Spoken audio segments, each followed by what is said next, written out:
दोस्तों नमस्कार। ये है मार्गदर्शन फॉर सिविल सर्विसेज। मैं अनुराग चौधरी। दोस्तों घटना चक्र सामान्य अध्ययन पूर्वावलोकन श्रृंखला के अंतर्गत इस वीडियो में प्रस्तुत है भारतीय राज्य व्यवस्था एवं शासन से संबंधित महत्वपूर्ण प्रश्न, जो आपके आगामी सभी परीक्षाओं के सामान्य अध्ययन और सामान्य ज्ञान खंड के लिए बहुत ही उपयोगी है। इसमें हम शासन प्रणाली और राष्ट्रीय प्रतीकों से संबंधित महत्वपूर्ण प्रश्नों को कवर करेंगे। दोस्तों ये वीडियो विशेष रूप से यूपी पीसीएस प्रारंभिक परीक्षा, आरओ बिहार पीसीएस, उत्तराखंड, राजस्थान और एमपी पीसीएस द्वारा आयोजित परीक्षाओं के लिए बहुत ही उपयोगी है। तो आइए शुरू करते हैं आज का वीडियो, शासन प्रणाली और राष्ट्रीय प्रतीकों से संबंधित महत्वपूर्ण प्रश्न। दोस्तों आज की वीडियो का पहला प्रश्न है कि निम्नलिखित विशेषताओं में से केंद्रीय शासन व्यवस्था यानी यूनिटरी फॉर्म ऑफ गवर्नमेंट के लिए कौन सा सही नहीं है। देखिए, त्वरित निर्णय, लचीलापन, बड़े देशों के लिए आदर्श, कानून की एकरूपता या उपर्युक्त में से कोई नहीं या उपर्युक्त में से एक से अधिक। तो सही उत्तर है केंद्रीय शासन के लिए जो सही नहीं है वो ये है बड़े देशों के लिए आदर्श। तो केंद्रीय शासन व्यवस्था या सरकार के एकात्मक स्वरूप की प्रमुख विशेषता ये है कि इसमें सत्ता का केंद्रीकरण होता है। दोस्तों एकीकृत शक्ति होती है, सरकार की त्वरित निर्णय लेने की क्षमता होती है। इसमें संविधान का लचीलापन, एकल न्यायपालिका और संपूर्ण राज्य क्षेत्र में कानून की एकरूपता होती है। एकल नागरिकता, आपातकाल की व्यवस्था, लेकिन ये आवश्यक नहीं है कि ऐसी व्यवस्था बड़े देशों के लिए भी आदर्श हो, क्योंकि बड़े देशों में संघीय व्यवस्था भी बेहतर कार्य कर सकती है। अगला प्रश्न कथन और कारण से संबंधित है। देखिए, कथन है कि भारत का राष्ट्रपति परोक्षतः निर्वाचित होता है। कारण है कि भारत में संसदीय प्रणाली को गणतंत्रवाद के साथ जोड़ा गया है। तो सही उत्तर है ए और आर दोनों सही है और आर ए की सही व्याख्या करता है। बहुत ही महत्वपूर्ण प्रश्न है दोस्तों। भारत का राष्ट्रपति परोक्षतः निर्वाचित होता है और भारत में संसदीय प्रणाली को गणतंत्रवाद के साथ जोड़ा गया है। अगला प्रश्न है दोस्तों, कथन और कारण से संबंधित है। कथन है कि राजनीतिक दल लोकतंत्र के जीवन रखते हैं, बिल्कुल सही है। कारण है कि लोग खराब शासन व्यवस्था के लिए सामान्यतया राजनीतिक दलों को जिम्मेदार ठहराते हैं या राजनीतिक दलों को कोसते हैं। तो सही उत्तर है ए और आर दोनों सही हैं और आर जो है सही स्पष्टीकरण ए का है। और आप देख लीजिए, राजनीतिक दल या पॉलिटिकल पार्टीज को लोकतंत्र का जीवन रक्त कहा जाता है, क्योंकि राजनीतिक दल लोकतांत्रिक प्रणाली के अंतर्गत चुनाव में भागीदारी, सरकार का निर्माण और नागरिकों में राजनीतिक सहभागिता का प्रशिक्षण और अवसर प्रदान करते हैं। ये भी सत्य है कि लोग खराब शासन के लिए सामान्यतः राजनीतिक दलों को कोसते हैं। इसलिए कथन और कारण दोनों सही हैं और कारण कथन का सही स्पष्टीकरण करता है। अगला प्रश्न है दोस्तों, भारत में दल विहीन प्रजातंत्र किसने प्रस्तावित किया। यस ए डांगे, राम मनोहर लोहिया, महात्मा गांधी या जयप्रकाश नारायण। तो सही उत्तर महात्मा गांधी और जयप्रकाश नारायण दोनों हो जाएंगे, क्योंकि महात्मा गांधी और जयप्रकाश नारायण दोनों ही विचारकों ने भारत में दल विहीन प्रजातंत्र का समर्थन किया और ये दलीय व्यवस्था के दोषों के कारण दल विहीन लोकतंत्र और सहभागी लोकतंत्र के समर्थक थे।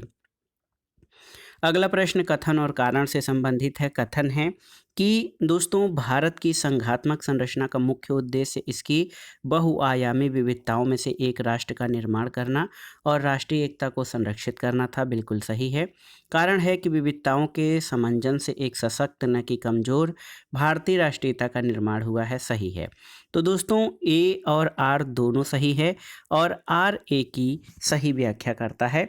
यहाँ पर देखिए ऑप्शन बी आपका सही उत्तर हो जाएगा और ये सामान्यतः ऑप्शन ए में होता है कि ए और आर दोनों सही हों और आर ए की सही व्याख्या करें, लेकिन यहाँ पर ऑप्शन बी में इस प्रश्न को दिया गया है। भारतीय संविधान के अनुच्छेद 1 के तहत भारत राज्यों का संघ है और आप जान लीजिए कि वर्तमान में भारत में 28 राज्य और 8 केंद्र शासित प्रदेश हैं। संघात्मक संरचना में शक्तियों का बंटवारा संघ और राज्यों के मध्य किया गया है। संघ को राज्यों की तुलना में अधिक शक्तियां दी गई हैं। भारत की संघात्मक संरचना का मुख्य उद्देश्य उसकी बहुआयामी विविधताओं में से एक राष्ट्र का निर्माण करना और राष्ट्रीय एकता को संरक्षित करना है, जिसके कारण विविधताओं के समंजन से एक सशक्त भारतीय राष्ट्र का निर्माण हुआ है। और इस प्रकार प्रश्नगत कथन और कारण दोनों सही हैं और कारण कथन की सही व्याख्या है। अगला प्रश्न कथन और कारण से संबंधित है। कथन है दोस्तों, आप देख लीजिए कि भारतीय राजनीतिक व्यवस्था की प्रकृति में निरंतरता और परिवर्तन के तत्व मूर्त रूप में पाए जाते हैं। बिल्कुल सही है। कारण है कि भारतीय राजनीतिक व्यवस्था में निम्न राजनीतिक कार्यशैली जैसे आधुनिक, परंपरागत और संत शैली के तत्व समाहित हैं, तो सही है। दोस्तों, इस प्रश्न का सही उत्तर आप जान लीजिए, ए और आर दोनों सही हैं और आर ए की सही व्याख्या करता है। और इस प्रश्न की अगर व्याख्या करेंगे तो आप पाएंगे कि भारतीय राजनीतिक व्यवस्था की प्रकृति में मौर्य काल से लेकर आधुनिक युग तक अपने विशिष्ट तत्व मूर्त रूप में आज भी विद्यमान हैं। यद्यपि विभिन्न युगों और काल से निरंतर और परिवर्तनशील भारतीय राजनीतिक व्यवस्था में आधुनिक शैली, परंपरागत शैली और संत शैली के तत्व समाहित हैं। कथन और कारण दोनों सही हैं और कारण कथन की सही व्याख्या करता है। अगला प्रश्न है दोस्तों, कथन और कारण से संबंधित है कि महिलाएं, दलित, निर्धन और अल्पसंख्यक समूह भारत में लोकतंत्र के सबसे बड़े दावेदार हैं। बिल्कुल सही है। और इसका कारण है कि भारत में लोकतंत्र अधिक आत्मसम्मान की कामना का वाहक बनकर उभरा है, तो बिल्कुल सही है। ए और आर दोनों सही हैं और आर इसकी सही व्याख्या करता है, क्योंकि दोस्तों महिलाएं, दलित, निर्धन और अल्पसंख्यक समूह भारत में लोकतंत्र के सबसे बड़े दावेदार हैं, क्योंकि लोकतंत्र उनके व्यक्तिगत अधिकारों की रक्षा करके उनके आत्मसम्मान और गरिमा को बढ़ाता है। अगला प्रश्न है, भारतीय संविधान के बृहद होने का कारण क्या है? तो इसमें अनेक संविधानों के अनुभव समाविष्ट हैं। इसमें विस्तृत प्रशासकीय प्रावधान हैं। यह एक बड़े देश के शासन से संबंधित है या संघ और राज्य सरकारों का संविधान है। दोस्तों, अगर आप देखेंगे तो ये भारत दुनिया का सबसे बड़ा संविधान है।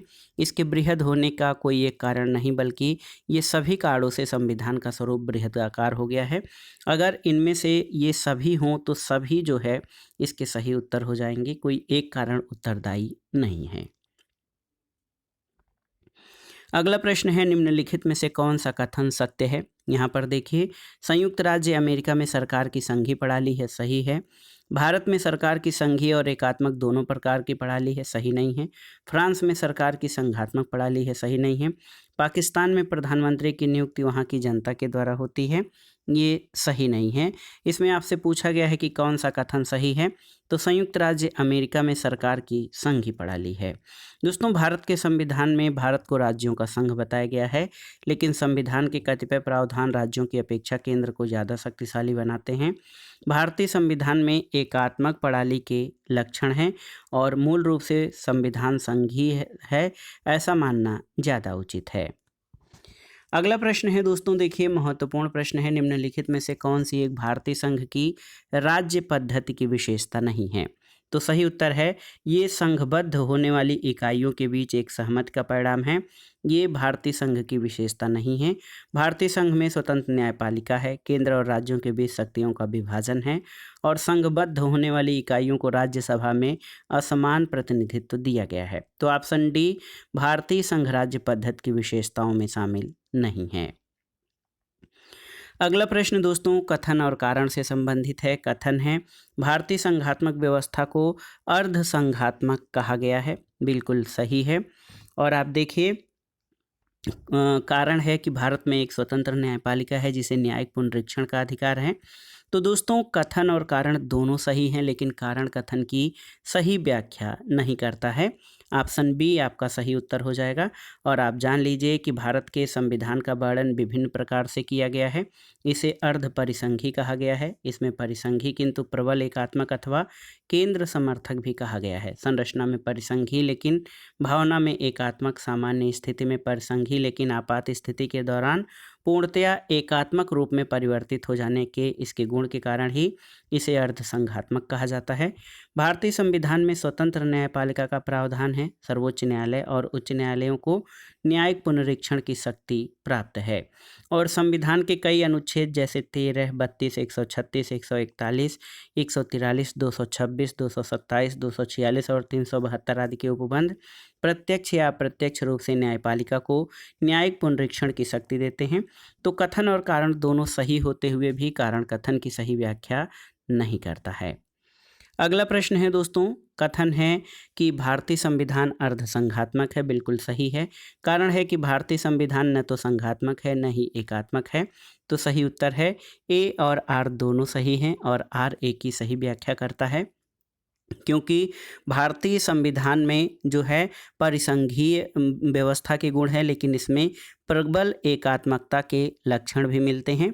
इसके अलावा भारतीय संविधान मूलतः संघात्मक है, लेकिन उसमें केंद्रीकरण की प्रवृत्ति ज़्यादा है।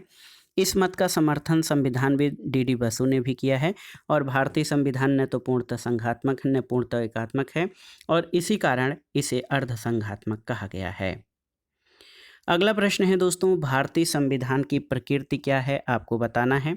संघीय, एकात्मक, संसदीय, प्रकृति में संघीय किंतु भावना में एकात्मक, या फिर उपर्युक्त में से कोई नहीं। तो सही उत्तर है भारतीय संविधान की प्रकृति में संघीय है लेकिन भावना में एकात्मक है। अगला प्रश्न दोस्तों बहुत ही महत्वपूर्ण है, आप देख लीजिए, इम्पोर्टेंट प्रश्न है कि भारतीय संघवाद को सहकारी संघवाद किसने कहा है, आपको बताना है। तो सही उत्तर है भारतीय संविधान को सहकारी संघवाद की संज्ञा दोस्तों ग्रेनविल ऑस्टिन ने दिया है। ऑप्शन ए आपका सही उत्तर है। दोस्तों देखिए, ग्रेनविल ऑस्टिन, जी ऑस्टिन के अनुसार भारत का संविधान सहकारी परिसंघात्मक संविधान है, जबकि केसी वियर इस संविधान को अर्धसंघात्मक कहते हैं। अगला प्रश्न है किसने कहा है कि भारत अर्धसंघात्मक राज्य है, तो आप जानते हैं प्रसिद्ध संविधानविद केसी वियर का कहना है कि भारत अर्धसंघात्मक राज्य है। अगला प्रश्न है दोस्तों, भारतीय संविधान के विषय में ये कथन किसका है कि भारतीय संविधान अधिक कठोर और अधिक लचीले के मध्य एक अच्छा संतुलन स्थापित करता है। तो ये केसी वियर का कथन है।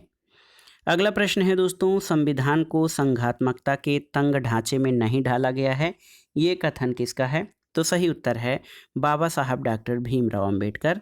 दोस्तों डॉक्टर अंबेडकर ने ये स्वीकार किया था कि संविधान को संघात्मकता के तंग ढांचे में नहीं ढाला गया है, यह एकीकृत और संघात्मक दोनों है।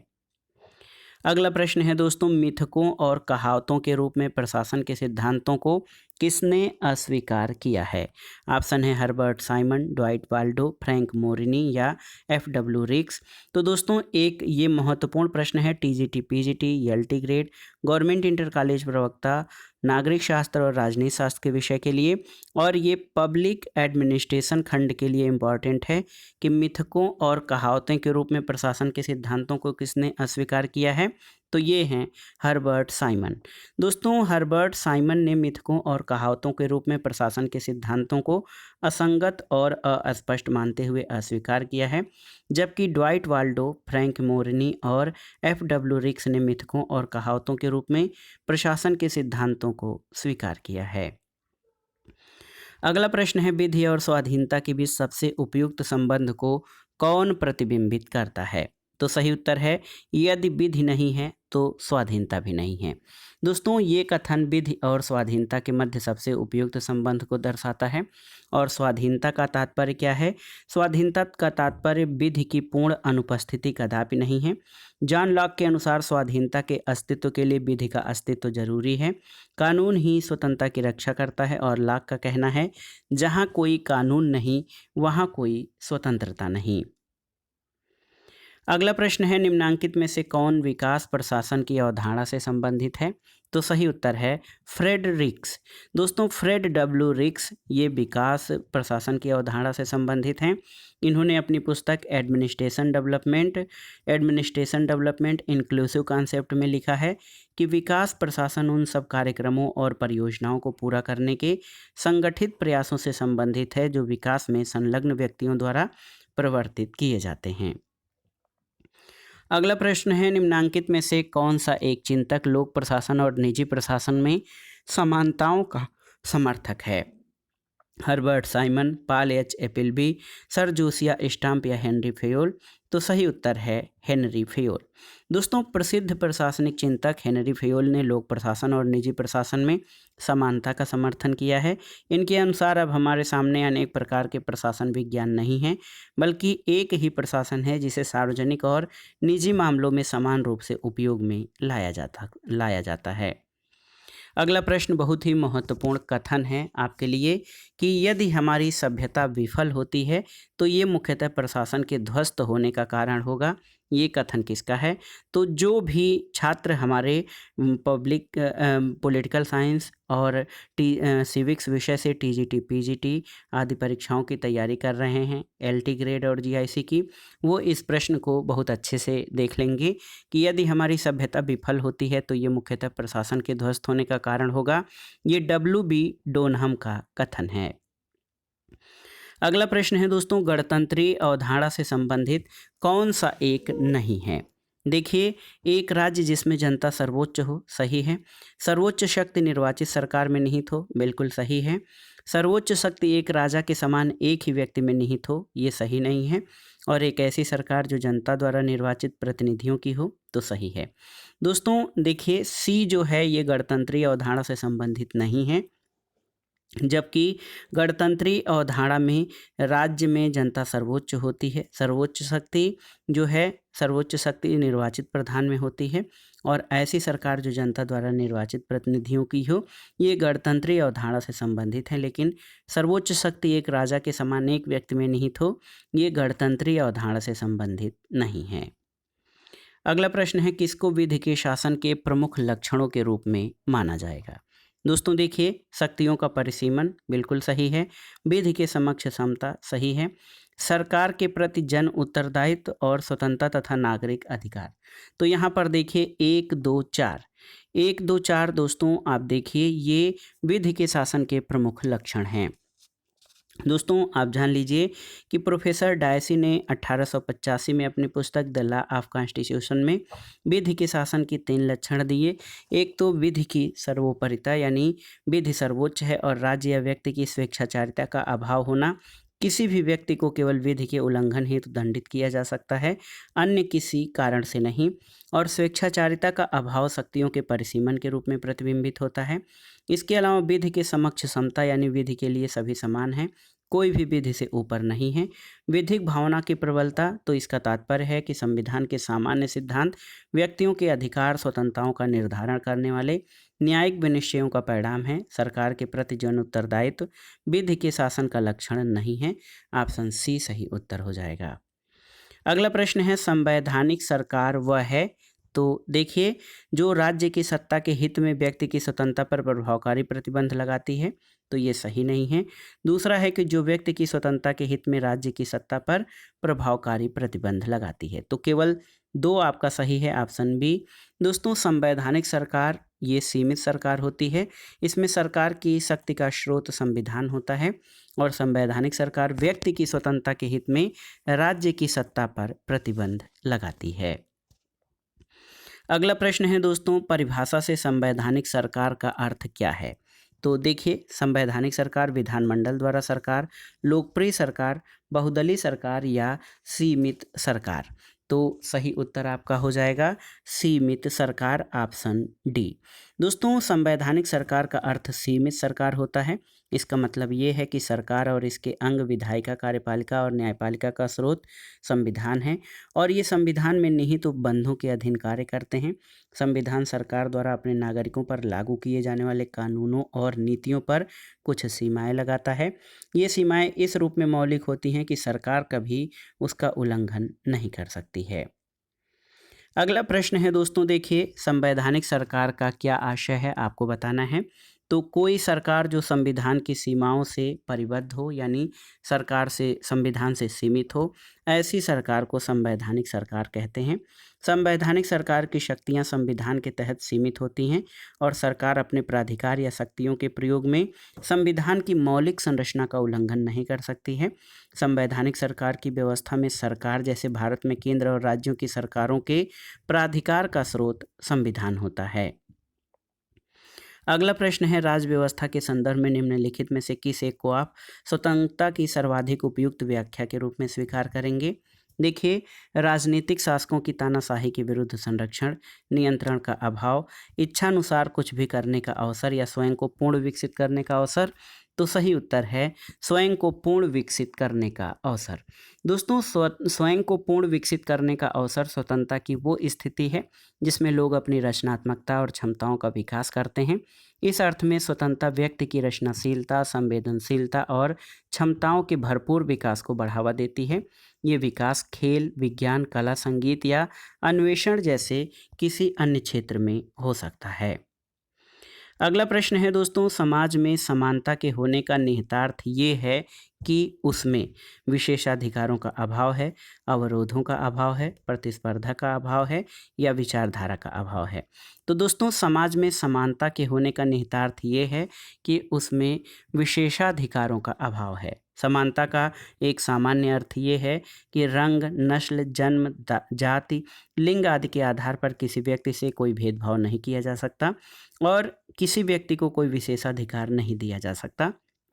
इसलिए समाज में समानता के लिए एक महत्वपूर्ण निहितार्थ ये है कि उसमें विशेषाधिकारों का अभाव हो। अगला प्रश्न है, भारत और अमेरिका की राजनीतिक व्यवस्थाओं के बीच निम्नलिखित में से कौन सी विशिष्टताएं समान हैं? अवशिष्ट शक्तियां केंद्र के पास हैं, अवशिष्ट शक्तियां केंद्र के पास हैं, अवशिष्ट शक्तियां राज्यों के पास हैं, राष्ट्रपति के पास पॉकेट वीटो की शक्ति है और उच्च सदन में कुछ मनोनीत सदस्य होते हैं। तो यहाँ पर देखिए, केवल 3 राष्ट्रपति के पास वीटो की शक्ति है। ये भारत और अमेरिका की राजनीतिक व्यवस्थाओं के बीच कुछ समान विशेषता है और आप इसकी व्याख्या देखेंगे। किसी विधेयक पर कोई कार्रवाई जैसे सकारात्मक या नकारात्मक न करने की राष्ट्रपति की शक्ति पॉकेट वीटो के रूप में जानी जाती है और भारतीय राष्ट्रपति और अमेरिकी राष्ट्रपति दोनों ही पॉकेट वीटो की शक्ति रखते हैं। यद्यपि अमेरिकी राष्ट्रपति की यह शक्ति भारतीय राष्ट्रपति की इस शक्ति के सापेक्ष छोटी है, क्योंकि उसे विधेयक पर कोई कार्रवाई न किए जाने की स्थिति में 10 दिन में विधेयक को वापस करना होता है, जबकि भारतीय संविधान में राष्ट्रपति हेतु ऐसी किसी समयावधि का उल्लेख नहीं है। भारत और अमेरिका की राजनीतिक व्यवस्था के बीच पॉकेट वीटो की शक्ति विशेषता ही समान है। अवशिष्ट शक्तियां भारत में केंद्र के पास, अमेरिका में राज्यों के पास हैं। अमेरिका के उच्च सदन में सभी सदस्य प्रत्यक्षतः निर्वाचित होते हैं, जबकि भारत के उच्च सदन में राष्ट्रपति द्वारा जो है 12 सदस्य मनोनीत किए जाते हैं। अगला प्रश्न है दोस्तों, दूसरे प्रशासनिक सुधार आयोग के कौन से प्रतिवेदन ने भारत में सुशासन के बाधाओं की पहचान की है? तो सही उत्तर है नागरिक केंद्रित प्रशासन, शासन का केंद्र बिंदु, यानी citizen centric administration the heart of governance. इस रिपोर्ट में दोस्तों भारत में सुशासन की बाधाओं की पहचान की गई है और सुशासन के पूर्व आवश्यक या आवश्यक पूर्व शर्तों का उल्लेख किया गया है। अगला प्रश्न है, भारतीय संघवाद में विविधताओं में एकता को प्रोन्नत करने के लिए किन संस्थाओं को आवश्यक माना गया है? देखिए, अंतर्राज्य परिषद और राष्ट्रीय विकास परिषद, वित्त आयोग और क्षेत्रीय परिषद, एकल न्यायिक व्यवस्था और अखिल भारतीय सेवाएं या उपरोक्त सभी? तो उपरोक्त सभी। दोस्तों, आप जान लीजिए कि भारतीय संघवाद में विविधताओं में एकता को प्रोन्नत करने के लिए उपरोक्त सभी संस्थानों को आवश्यक माना गया है। अंतर्राज्य परिषद और राष्ट्रीय विकास परिषद, वित्त आयोग और क्षेत्रीय परिषद, एकल न्यायिक व्यवस्था और अखिल भारतीय सेवाएं भारतीय संघवाद में विविधताओं में एकता प्रोत्साहित करते हैं, जिससे संघ और राज्य आपस में जुड़े रहते हैं। भारतीय संविधान के अनुच्छेद 263 में अंतर्राज्य परिषद का उल्लेख है। राज्यों के आपस में अथवा संघ से विवाद की स्थिति में राष्ट्रपति द्वारा अंतर्राज्य परिषद का गठन किया जाता है। योजनाओं के निर्माण में राज्यों की भागीदारी के लिए राष्ट्रीय विकास परिषद की स्थापना की जाती है, जिसके अध्यक्ष प्रधानमंत्री तथा सदस्य राज्यों के मुख्यमंत्री होते हैं। संघ और राज्यों के बीच करों के शुद्ध आगमों के वितरण और भारत की संचित निधि में से राज्यों के राजस्व में सहायता अनुदान को शासित करने अनुच्छेद 280 के तहत राष्ट्रपति द्वारा वित्त आयोग की स्थापना की जाती है और केंद्र और राज्यों के बीच तथा राज्यों के आपसी मतभेदों को स्वतंत्र और निष्पक्ष विचार विमर्श के माध्यम से सुलझाने के लिए क्षेत्रीय परिषदों की स्थापना की जाती है। भारत में एकल न्यायिक व्यवस्था को अपनाया गया है, जिसमें उच्चतम न्यायालय सर्वोच्च है और इसके द्वारा दिया गया निर्णय सर्वमान्य और अंतिम होता है। अनुच्छेद 312 में अखिल भारतीय सेवाओं का उल्लेख किया गया है, जो संघ और राज्य दोनों के लिए है। अगला प्रश्न है, निम्नलिखित में से किस दशक में भारत की संसदात्मक व्यवस्था केंद्रीयता से संघवाद की ओर खिसकी? तो सही उत्तर ऑप्शन बी हो जाएगा, 1970 के दशक में। और आप जान लीजिए दोस्तों, 1960 के दशक से ही देश में विभिन्न राज्यों में विपक्ष का उभार होने लगा था और कुछ राज्य कांग्रेस के हाथ से निकल भी गए थे, लेकिन वास्तव में भारत में संसदात्मक व्यवस्था केंद्रीयता से संघवाद की ओर 1970 के दशक में खिसकी, जबकि बहुत से राज्यों में कांग्रेस पार्टी का बहुमत नहीं रहा था। शासन व्यवस्था या शासन प्रणाली के बाद आइए राष्ट्रीय प्रतीकों से संबंधित महत्वपूर्ण प्रश्नों को कवर कर लेते हैं। पहला प्रश्न है कि किस वर्ष में जन गण मन को भारत के राष्ट्रगान के रूप में अपनाया गया? तो उत्तर है 1950 में। और दोस्तों, संविधान सभा ने 24 जनवरी 1950 को जनगण मन को राष्ट्रगान के रूप में अपनाया। संपूर्ण राष्ट्रगान को गाने का समय 52 सेकंड है। अगला प्रश्न है दोस्तों, भारत के संविधान सभा द्वारा राष्ट्रगान जन गण मन का हिंदी प्रारूप कब अपनाया गया था? तो सही उत्तर है 24 जनवरी 1950 को। अगला प्रश्न, संपूर्ण राष्ट्रगान का वादन या गायन काल कितना है? तो ये 52 सेकंड है। ऑप्शन सी आपका सही उत्तर है। अगला प्रश्न है, भारत सरकार द्वारा राजकीय चिन्ह कब से अंगीकृत किया गया है? तो आप जान लीजिए 26 जनवरी 1950 से। भारत शासन द्वारा राजकीय चिन्ह को 26 जनवरी 1950 को अंगीकृत किया गया है। ये सारनाथ यानी वाराणसी स्थित अशोक के सिंह स्तंभ शीर्ष की अनुकृति है। अगला प्रश्न है दोस्तों, भारत के संविधान सभा ने राष्ट्रीय ध्वज को सर्वप्रथम कब स्वीकार किया था? तो उत्तर है 22 जुलाई 1947 को।